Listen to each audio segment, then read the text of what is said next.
Welcome and thank you for joining us for today's webinar, Boosting AR Collections with Tried and True Email Performance Strategies. Brought to you by IOFM and sponsored by Gaviti. We have a few housekeeping notes to go over before we get started. If you have any technical questions or issues using the WebEx platform, please use the chat box and I will respond right away. If you have any issues with audio, please click on the phone icon above the chat window to receive the teleconference information. For those that do call in, to ensure call quality, everyone's lines have been muted. If you happen to get disconnected, you can log on again using the instructions provided in your webinar confirmation email. If you continue to experience difficulty, please email webinars@iofm.com and we will respond as soon as we can. We encourage you to ask questions throughout the presentation. Please type your questions into the chat box and hit send to submit them. At the end of the presentation, we will have our presenters answer these questions. And finally, this webinar will be recorded and you'll receive a thank you email with the on-demand materials within 2 business days. And with that out of the way, I would like to introduce our speakers for today. Our first speaker today is Ilan Hertz, VP of Marketing at Gaviti. Ilan is a seasoned performance marketing professional with over 15 years of experience in the B2B sector. As the Vice President of Marketing at Gaviti, he leads the development and execution of high-level marketing strategies for the company's AR collections management and automation platform. Ilan is well-versed in creating and implementing integrated communication plans with a focus on email marketing tactics. He holds an MBA and has experience teaching courses on Google Analytics and Google AdWords. His goal is to utilize his expertise to assist collections teams in optimizing their dunning processes, resulting in improved cash flow through the implementation of email marketing best practices. We will also hear from Amitai Nissim, Director of Finance at Gaviti. Amitai is a highly experienced finance professional with a wealth of knowledge in the field. He is a CPA, holds a BA in accounting and business management, and has over 10 years of experience working in the finance sector. Throughout his career, Amitai has held incremental roles at companies such as Lumensis and KPMG. Currently, he leads the Gaviti Finance Department strategy, utilizing his expertise to drive the department's success and ensure the company's financial stability. And finally, we will also hear from Mark Brousseau, President of Brousseau & Associates. Over the past 26 years, Mark has established himself as a thought leader on accounts payable, accounts receivable, payments, and document automation. A popular speaker at industry conferences and on webinars and podcasts, Mark advises prominent end users and solutions and service providers on how to use automation to improve document and payment-driven business processes. Mark has chaired numerous educational conferences and has served on several industry committees and boards. He resides in Center City, Philadelphia with his wife and 3 sons. And at this time, I would like to welcome our speakers and hand the webinar off to Ilan. Thank you very much. So let's get started by going over the agenda for the next 45 minutes. First things first, we're going to start by answering the questions, what are email performance strategies and why should we care about them at all? Once we've covered that, we're going to dive into the juicy stuff. I'll be presenting the theory behind the email performance principles, and my colleague Amitai will show you how he uses these principles in his day-to-day collections work. Last but not least, we're going to finish the webinar with a surprise tip that we think is really cool, and I also think it's really fun. I hope we're not the only ones who think so. So sit back, relax, and get ready to take some notes because we're about to dive into the world of boosting our collections with effective email strategies. So what exactly are email performance strategies? Well, email performance strategies are a collection of techniques and tactics that are designed to help improve the effectiveness of a specific type of recurring email or even an entire email sequence. These strategies have been developed over years of email engagement, and they're based on best practices that have been established throughout the years. Think of email strategies as a roadmap for creating emails that are not only well received by your audience, but also drive the results you want to see, whether that's increased engagement, higher open rates, or, better collections. So why are email performance strategies important for collections? So the answer is very, very simple. It has a bottom line impact. A well-designed email or done in sequence can help you get paid faster and more efficiently. Think about it. When your emails are effective, your recipients are more likely to take action and pay the bills on time. It doesn't only improve your cash flow, but it also eventually saves you a lot of time and resources. So let's take a closer look. Hi everyone. Before we dive into strategies themselves, there is one important thing that you should keep in mind. Make sure you have a dedicated email group for your AR collection, because having a separate email group for your collection communication ensures that these important messages are not getting lost in the clutter of your emails.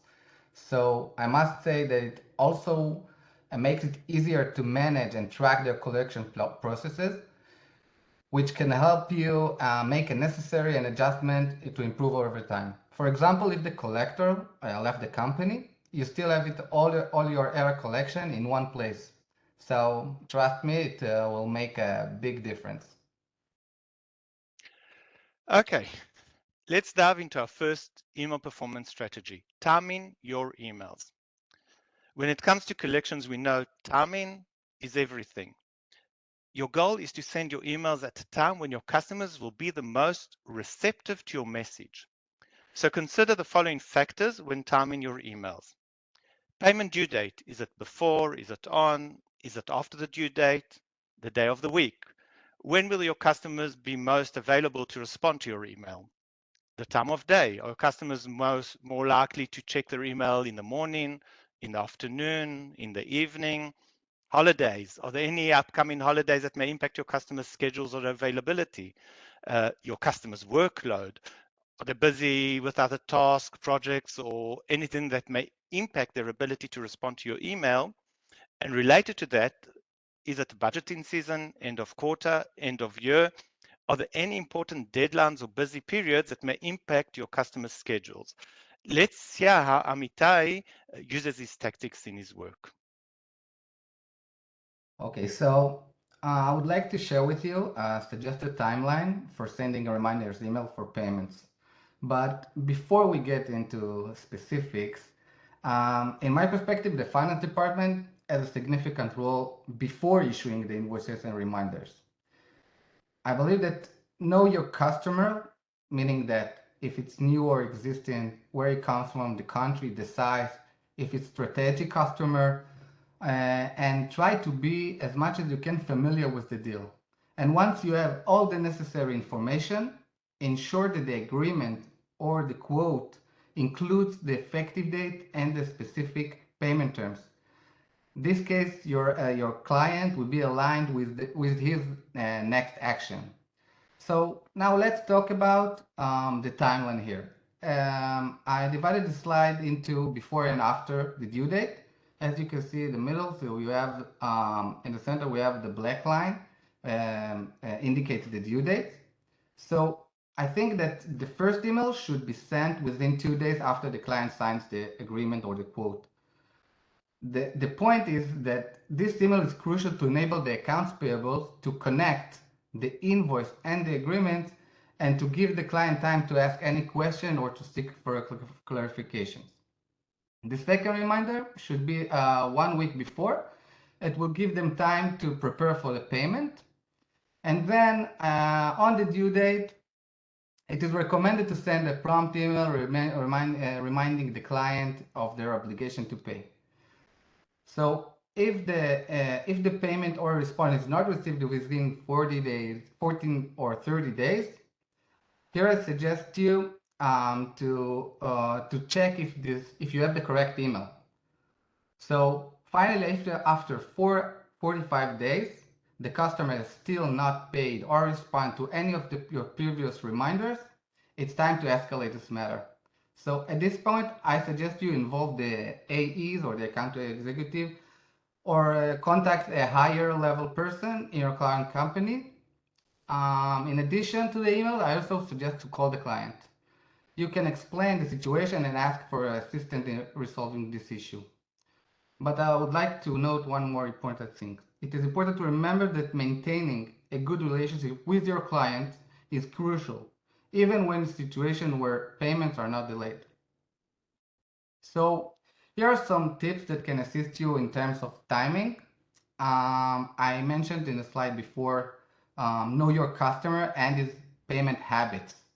Try to send reminders during your customer downtime, and because it's more likely to be noticed and acted upon.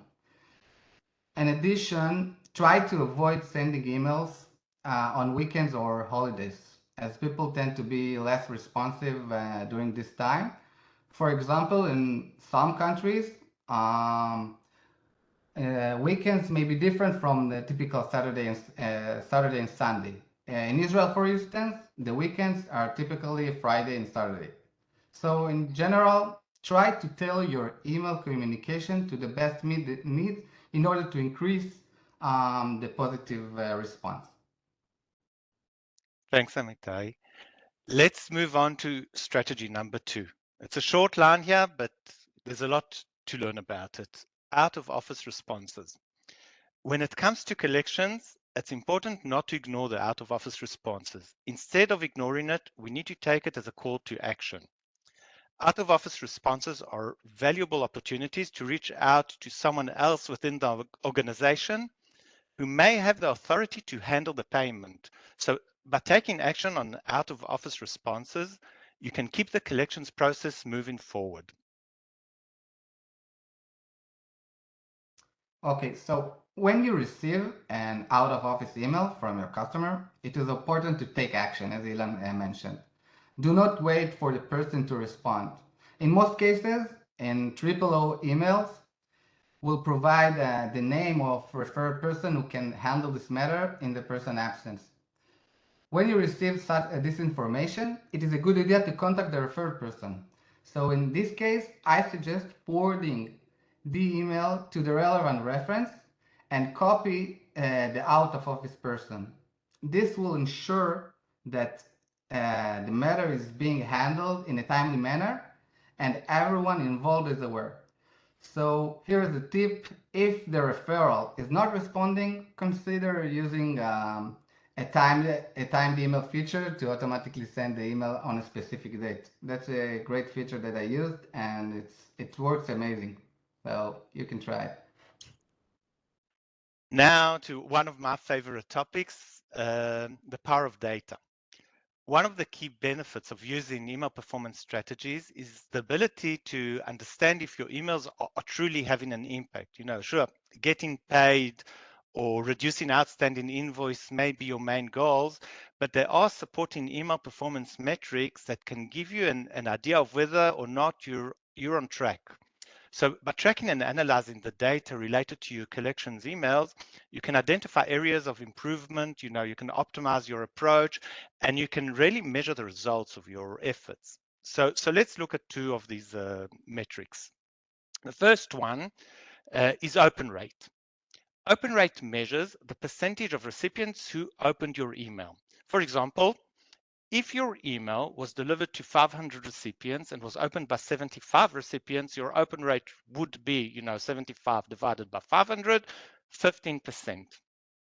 Open rate will never be 100%. The marketing email industry benchmarks are around 15, 20% to really good emails. For done-in emails, because your customers expect receiving these emails, it should be higher, but it will never be 100%. The open rate is a great indicator of a level of engagement with your email subject line. So if your open rate is low, it could mean that your subject line wasn't compelling enough to grab your recipient's attention, or that your email wasn't delivered to the inbox for, some other reason. Okay, so one of the most important things to remember is to use a clear and concise subject line. The subject line should be communicate the purpose of the email in an easy to use and in easy to understand manner. For example, if you're sending an invoice payment reminder, make sure the subject line says something like invoice payment reminder or invoice due in 1 week.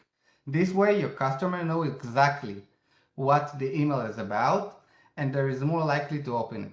It is also important to avoid using any spam-related words in your subject line, such as offer or free or deal, or any special characters, these types of words trigger spam filters, and your email will never reach to your customer inbox. In my opinion, adding urgency to the subject line can also be a great way to increase the open rate. For example, you can use subject line like action required, or in order to encourage your customer to take immediate action. So lastly, personalizing your email subject line with your customer name, company's name, invoice number, it will be a great way to build a deeper connection with your customer and make them feel more engaged. We will dive deeper into personalization later on. So after the open rate, the next email performance metric is click-through rate. So click-through rate is basically the ratio of number of people who clicked on the links within your email to the total number of people who opened their email. So for instance, we had 75 people open the email. 5 of them clicked on any link within it. So your click-through rate would be 5 divided by 75, which is 6.7%. So we mentioned open rate measures the level of engagement with the subject line of your email. The click-through rate is a great way to measure the level of engagement your customers have with the content of your email. So in the next slide, Amitai will share some tips for improving the click-through rate. Okay, so when it comes to improving click-through rate, there are a few key action items you can focus on. First, it is important to provide clear and easy to follow instruction on your pay invoice, on how to pay the invoice. This could include links to online payments or contact information for account receivable team. Next, you want to make sure that the email content is well structured with short paragraph, and in this case, less is more. For early reminders, it is important to avoid aggressive tone, but late reminders, you may need to scale up a bit the urgency in order to encourage a prompt payment. And finally, it is always a good idea to close the email with your email signature, including the name, contact information, rather than just like AR team.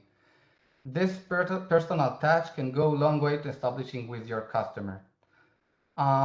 I also suggest attaching the invoice and W9 if needed to your email. That way, the customers have all the information they need in order to complete the payment. So do it, because it will be much more easier for them to pay, and it will be much more faster.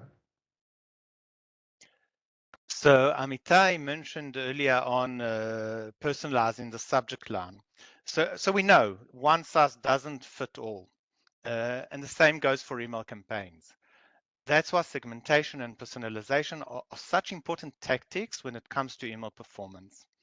In a nutshell, segmentation is all about dividing your larger audience into smaller groups based on shared characteristics or behaviors. It could be, anything, geographic location, purchase habits, payment history, contract types, any type of segmentation that you have in your company. Once you've segmented your audience, the next step is to create customized messages or experiences for each group. This way, you can ensure that each recipient is receiving a message that is tailored specifically to them. Okay, so what can you do to make the most out of segmentation and personalization? Here are a few action items for you to consider. Use personalization techniques such as using the client name in the subject line and using the personal name at the beginning of the email. For example, hey Nicole or hey Andy. This will make the email feel more relevant and personalized, and increasing the chances of them to taking action. In addition, try to identify the different segmentation and groups within your customer. It could be like customer type or size or region. Once you have identified the segments, create customized messages for each segment that tailored to the specific behavior. For example, different regions currencies, or in some cases even different languages. So now, once we know to work on the subject line, on the content of the email, we have the metrics, we have the KPIs, we need to get rid of the guessing game. So it's important to remember that when it comes to performance email, there's no one size fits all. What works for one company may not work for another. Amitai's great tips, they work for him, they might not work for you. That's why it's so important to continually test and optimize your emails. Performance email experts are always experimenting and making tweaks to their emails and sequences to see what gets the best results. So don't be afraid to try new things and see what works best for your company. One of these tactics, testing methodologies, is A/B testing. So what is A/B testing? A/B testing is a way to compare two different versions of an email to see which one performs better. It's like a little experiment that you conduct to find out what works and what doesn't. In an A/B test, you send one version of an email to one group of people and a different version to another group of people. Then, you compare the results and see which email performed better in terms of metrics like open rate, click-through rate, or any other metric that you define. And this is a great way to optimize your emails and make sure that you're getting the best results possible. So here are some guidelines to keep in mind when performing your own A/B tests. First, make sure you have a clear understanding of your goals for the test. What metrics are you trying to improve? Is it open rate? Is it click-through rate? We mentioned if it's open rate, then we need to test the subject line. If it's click-through rate, we want to test the content of the email. This will help you determine what changes to make to your emails and what to track during the test. Next, make sure you have a large enough sample size. This will help ensure that your results are statistically significant and give you a clearer picture of what's actually working and what's not. It's also really important to randomize the assignment of test subjects. By randomly assigning users to either version A or version B, you'll reduce the chance of any bias affecting the results. Make sure to run the test for long enough period of time to see accurate results.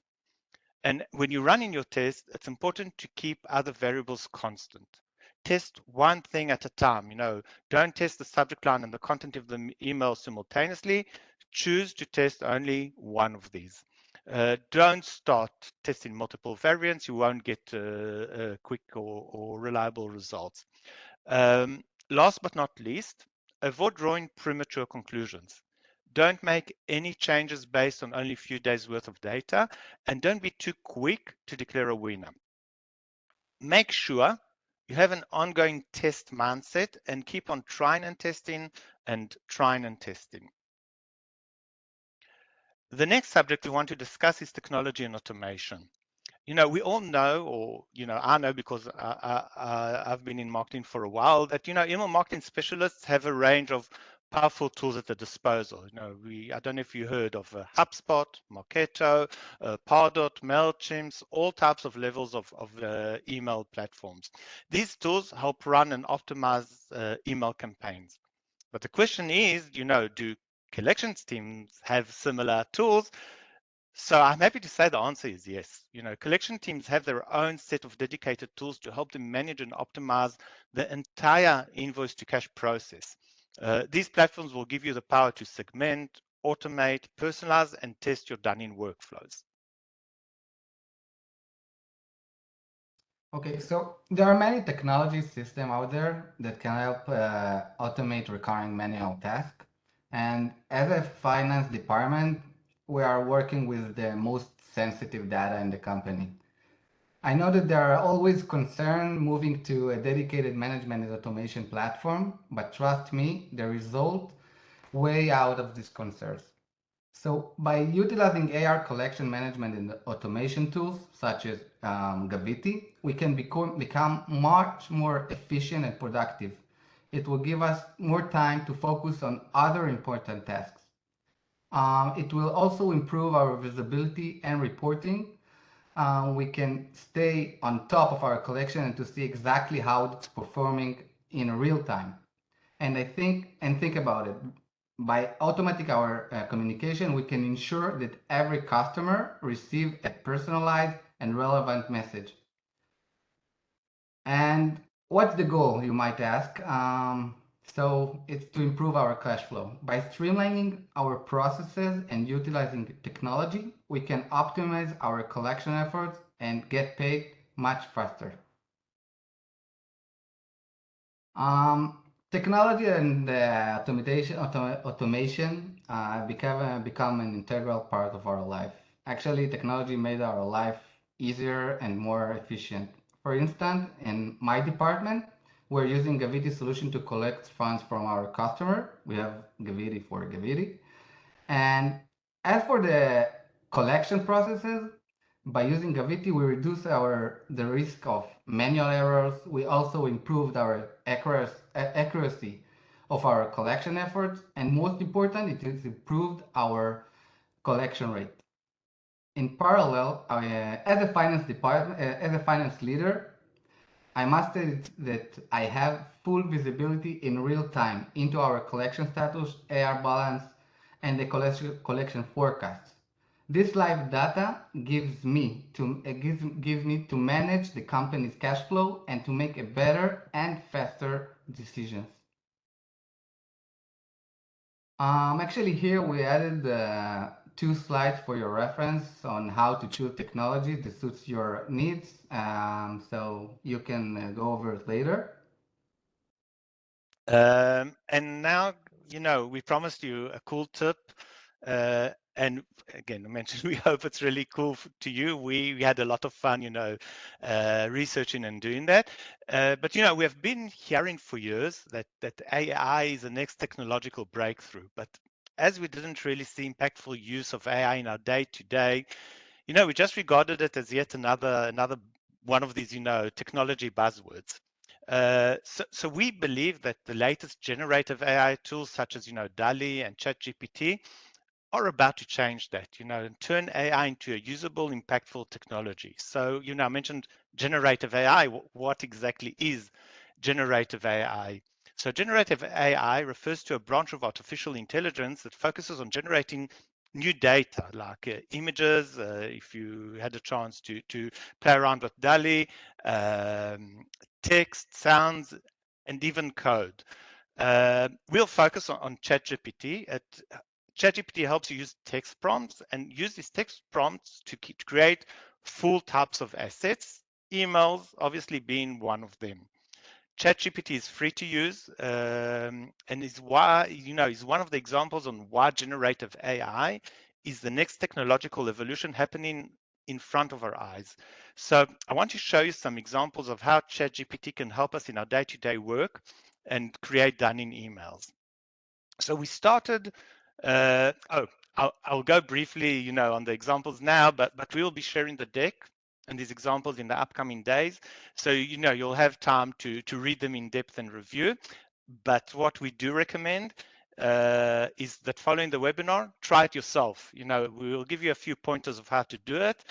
And as I mentioned, we had a lot of fun, trying it and building it and playing around with it. So let's get started with a simple text prompt. The text prompt we gave ChatGPT was, please create a template for a dunning email. We see a really well-phrased email template, nice and clear. We got the subject line. It's a template, anyone can use. But if you remember, one of the tips that we gave you earlier, so we want to send a reminder a week before the due date. So the next prompt was, please create a template for a dunning email to be sent a week before due date. And here, the template was updated and was changed, and now we can send this email before the due date to make sure timely payments. We wanted to, sorry, I didn't skip a slide. We weren't happy with our suggested subject lines. So the next prompt, we asked for a few optional subject lines, that include some type of urgency. So as you can see, We got some nice ideas with the time sensitive, action required, or other urgency indicators that will make sure, to increase our email open rates. Now we decided to have some fun and add a humorous tone to the email. We got a nice amusing email, greetings from the Invoice Club. No, we're not a secret society. It's very humorous, it's fun, and it will not only help your customer pay faster, it also put a smile on the face. That it will do it in a fun, nice way. I'm not showing you the more extreme examples we tried, but use your imagination with defining a style. We tried the done in emails Monty Python style, hilarious, nonsense style. Even we tried the Darth Vader style. Try it yourself. The results are really funny. You'll really have lots of fun. The last example, we wanted to make it hyper personalized. So here is a done in email to my friend Janet, and she also just returned from her vacation. So, we have her name in the subject line. Hey Janet, it's your favorite vendor here. We leverage this personal communication, and you can always update the tone of your email. If you want it light, humorous for the first, initial done in emails, or if you want it more official, strict for the later ones, when they really late. It's an extremely useful tool. It will save you tons of time. Just as a note, it took me 10 minutes to create these examples. It took me longer to show them to you than to actually create them. So a few pointers of using ChatGPT for done in emails. Try a variety of prompts. Don't, settle on the first one you try. Try a few options.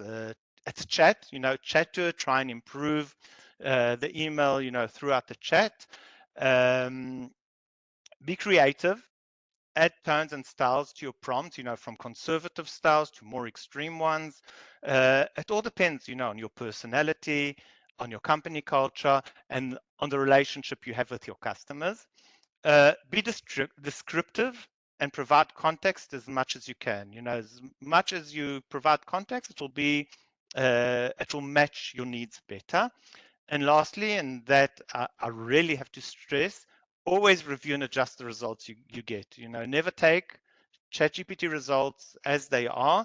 It does make mistakes. You'll need to review, you'll need to adjust, and you'll need to fix it up before you send it out. So let's summarize, what we discussed. So in today's session, we covered some important tips and best practices that can help you improve your collections process. We started by timing your emails based on due date and other considerations, to leveraging out of office responses, to knowing and measuring email KPIs such as open rate and click-through rate. We also talked about importance of segmentation and personalization, and how you can use these tactics to create customized experiences for your customers. Then we discussed testing and optimizing, and keeping an ongoing testing mindset and leveraging A/B testing can help you continually improve your collections.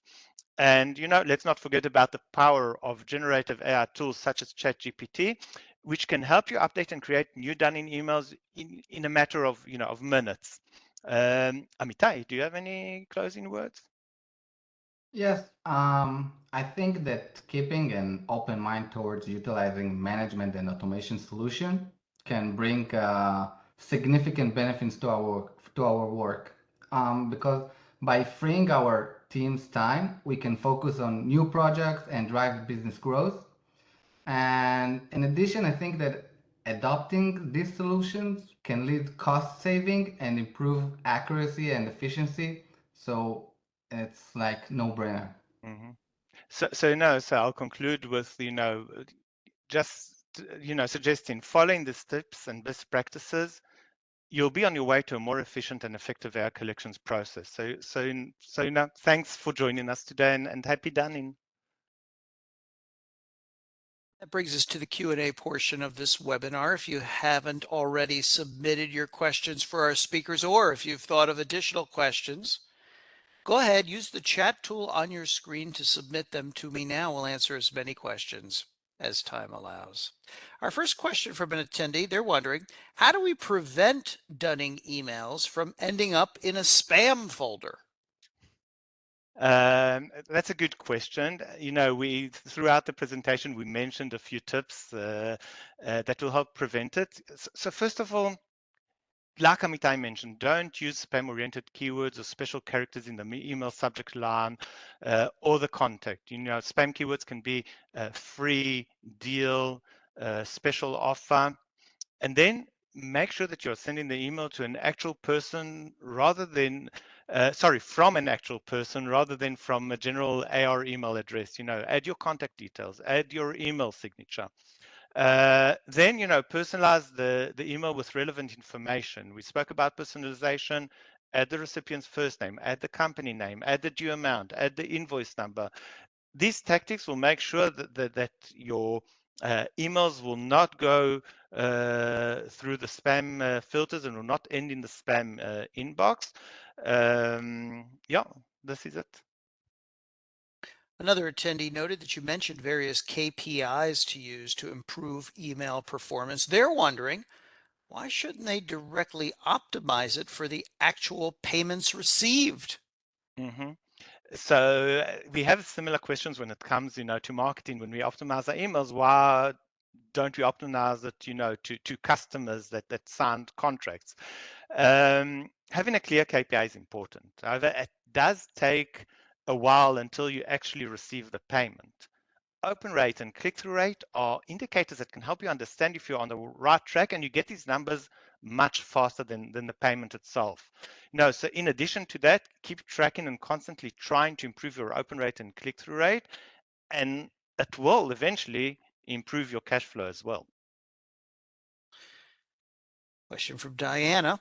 She writes, can you please tell me again, what does AI stand for and what does it do?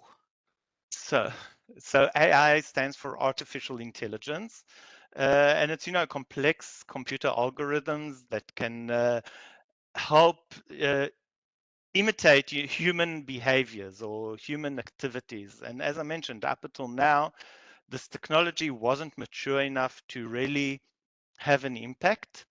But the last few months or the last couple of years, we saw tools like DALL-E. I don't know if you're aware of the tool. Again, you can use it for free.